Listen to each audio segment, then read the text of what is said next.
του Πιότρ Ιλίτς Τσαϊκόφσκι «Η λίμνη των κύκνων», σε διεύθυνση ορχήστρας του Ρικάρντο Ντρίκο, στο ρόλο του κύκνου η Τατιάνα Κουράνοβα και στο ρόλο του πρίγκιπος ο Ιβάν Ποπάροφ.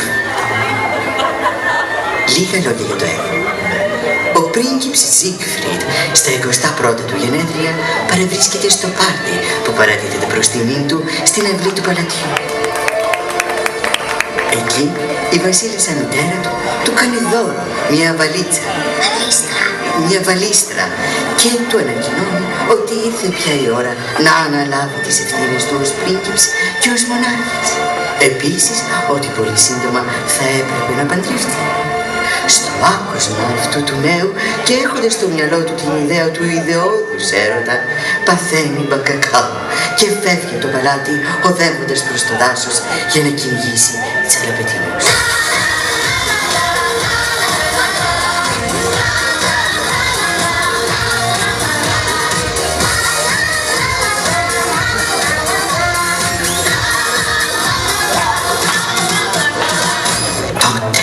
Ξάφνου μπροστά του εμφανίζεται ένας πανέμορφος κύκνος.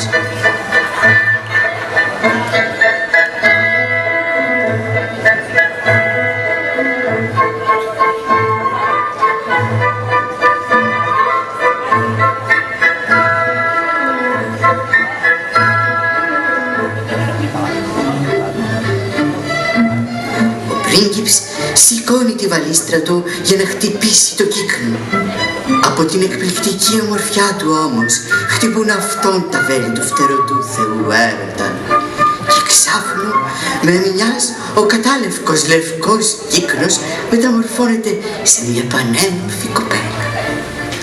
Τότε ο πρίγκιπς αφήνει τη βαλίστρα. Αφήνει τη βαλίστρα, λέω. Και αρχίζουν να στροφιλίζονται σε ένα τρελό ερωτικό χώρο.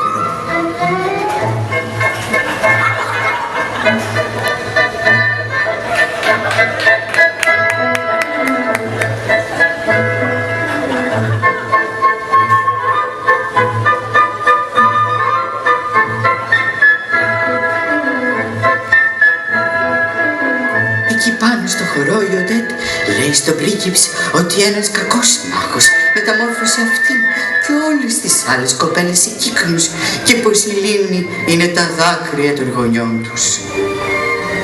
Και πάνω στη στιγμή που ο πρίγκιψ πάει να πει το «σ' αγαπώ» που θα έσπαγε τα μάγια, ο κακός μάγος Βον Ρόθμπαρντ ρίχνει κι άλλη κατάρα και το ερωτευμένο ζευγάρι χάνεται μέσα στο σκότος και το έρευος. Τρελός από την αγωνία ο πρίγκιψ ψάχνει την αγαπημένη του και τότε τη βλέπει να προβάλλει από μακριά με τη νέα κατάρα φανερά εμφανή επάνω της.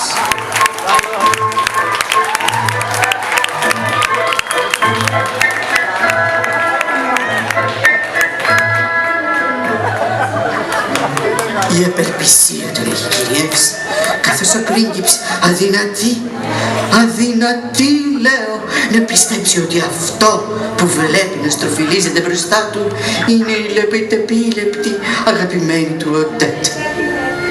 Για άλλη μια φορά όμως η δύναμη της αγάπης, που είναι η μόνη που μπορεί να σπάσει τα μάγια, νικάει το κακό και το ερωτευμένο ζευγάρι ξαναστροφιλίζεται σε ένα αέρινο χώρο.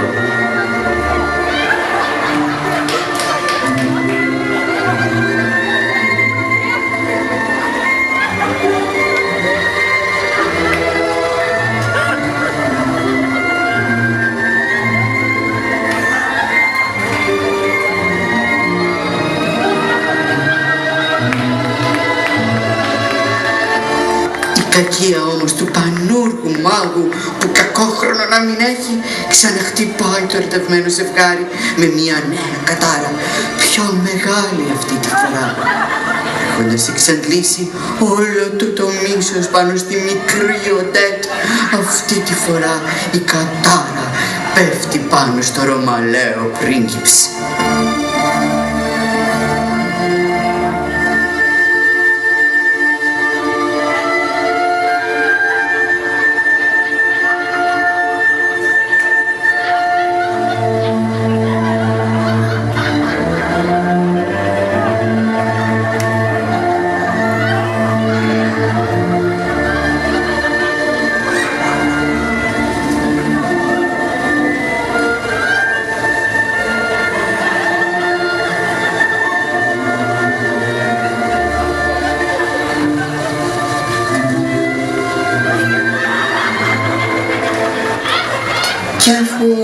άλλος χρόνια δεν κοιτά.